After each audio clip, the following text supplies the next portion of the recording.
안녕하세요, 재미주입니다. 매년 역대 최고 수출 기록을 갈아치우며 쑥쑥 성장 중인 수출 분야가 있습니다.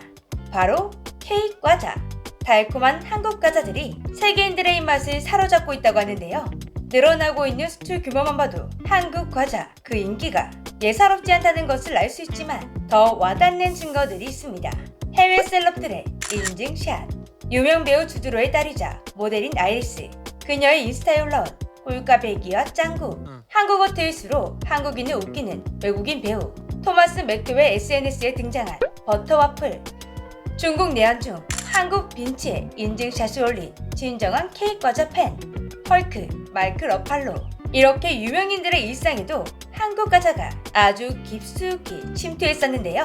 그런데 앞서 등장한 한국 과자들과는 비교도 안 될 정도로 독보적인 사랑을 받고 있는 한국 과자가 있었는데요. 이 과자는 한국 과자면 자동 반사적으로 외국인들의 뇌리에 스쳐 지나갈 만큼 한국 대표 과자로 인식된 과자였습니다. 바로 초코파이. 지난해 초코파이의 해외 매출은 5천억 원 이상. 또 사냥 그래프를 그리고 말았습니다. 몇 년간 코로나다 전쟁이다 세계 경제가 말이 아니었는데 코로나도 전쟁도 초코파이 사랑은 말릴 수가 없었나 봅니다. 이렇게나 팔리고 있으니 외국인들에게 한국 과자 하면 초코파이가 각인되는 것은 어쩌면 당연한 결과일 수도 있겠는데요. 그런데 초코파이, 한국을 대표하는 과자이지만 한국이 원조는 아니라는 사실 알고 계셨나요? 지금 한국에서 초코파이는 특정 브랜드에서 나오는 시그니처 제품이 아닌 브랜드마다 제품을 출시할 정도로 흔한 제품이 되었지만 그래도 한국인들은 초코파이 하면 이 기업의 제품을 가장 먼저 떠올리죠. 정을 주고받을 수 있다는 오리온 초코파이. 오리온이 한국에서 가장 먼저 초코파이를 선보인 기업이기도 하고 정 마케팅으로 시장에 단단하게 뿌리를 내린 덕분에 경쟁자들이 아무리 많이 나타나도 오리온 초코파이를 이기는 것은 불가능했습니다. 오리온은 정 초코파이로 아시아 1위, 세계 12위, 제과기업의 자리에 올라섰다고 합니다. 그런데 오리온에게 초코파이는 그저 회사를 최고의 자리로 올려줄 대표 먹거리 제품이 아니었습니다. 자신들을 살려준 귀인 그 자체였습니다. 1957년 국내 최초로 캔디 제조 시설을 도입해 건빵, 웨하스, 카라멜, 하드 비스킷 등 다양한 과자들을 생산하며 많은 사랑을 받게 된 동양제과. 순조롭게 성장 궤도를 밟고 있었는데요. 그런데 1971년 동양제과의 순탄한 성장에 브레이크가 걸리고 말았습니다. 그룹사인 동양시멘트가 법정관리 절차를 밟게 되면서 동양제과 역시 사정이 급격히 나빠진 것입니다. 천만다행히도 그들의 위기는 오래가지 않았다고 합니다.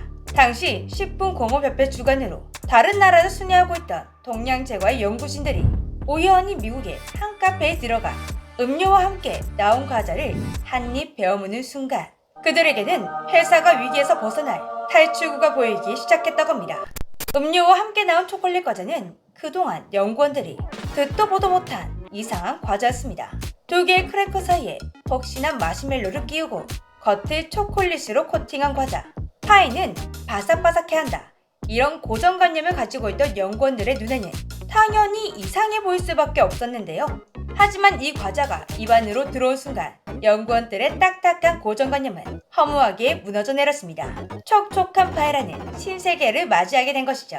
이 파이의 이름은 문파이입니다. 1917년 미국 채타누가 베이커리 공장에서 처음으로 발매가 되었고 엄청난 인기를 끌었습니다. 이후 원더브레드, 호스테리 베이커리, 인더스테이드 베이커리 등 수많은 브랜드에서 이 제품을 만들면서 전 세계적으로 퍼지게 되었습니다.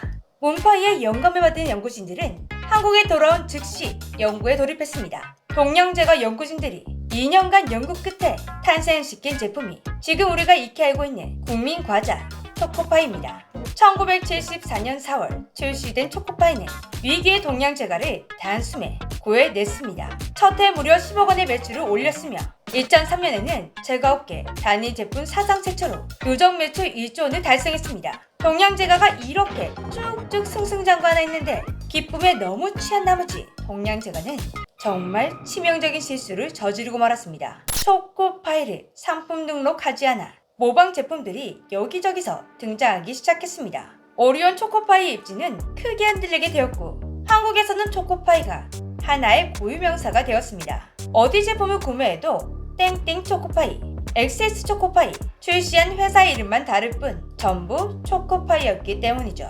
그 와중에 크라운제거는 나름 양심을 지키기 위해서였는지 초코파이가 아닌 초코파이로 막대기 하나를 더 부어서 출시했었습니다.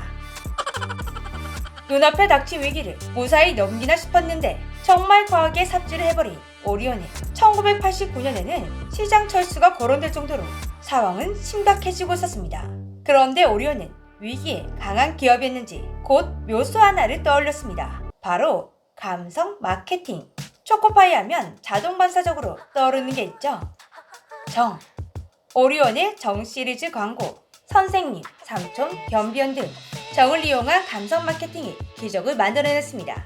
한국인 하면 떠오르는 단어 정을 초코파이 하면 떠오르는 단어로 바꾸어 버린 것이죠. 정이라는 단어만 들어도 바로 초코파이가 떠오르게 만들다니 지금 보니 세기 마케팅이 아니었나 싶습니다.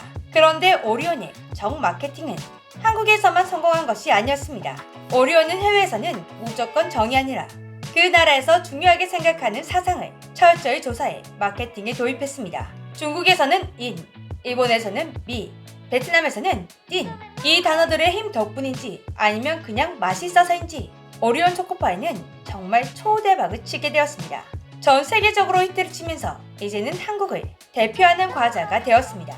한국은 몰라도 초코파이는 안다 이런 말이 나올 정도로 갔는데요.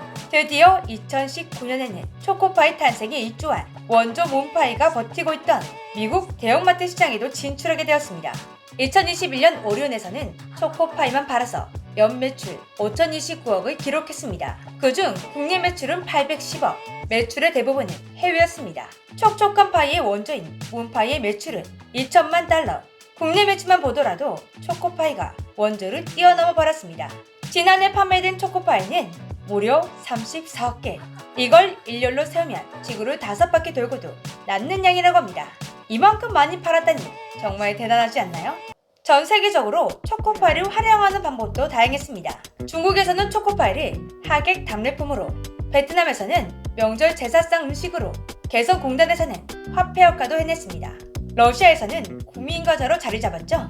특히 러시아에서는 전쟁이 시작되고 난 후 초코파이가 가장 큰 타격을 입을 것이라 예상했었지만 이런 걱정들이 무색할 정도로 지난해 오리온 러시아 법인 매출이 103.4%가 증가했다는 충격적인 근황들만 전해졌습니다. 전쟁도 막을 수 없었던 초코파이 사랑이었습니다. 위기였던 동양제과는 초코파이의 인기 덕분에 2002년 동양그룹에서 계열 분리를 하면서 오리온이라는 이름으로 새롭게 출범하게 되었습니다. 원조를 뛰어넘어버린 한국의 초코파이. 이만하면 한국을 대표하는 과자라고 말할만 하죠. 앞으로도 초코파이를 비롯한 많은 한국의 과자들이 해외에서 국민 타이틀의 자리를 차지했으면 좋겠습니다. 지금까지 재미주였습니다. 안녕.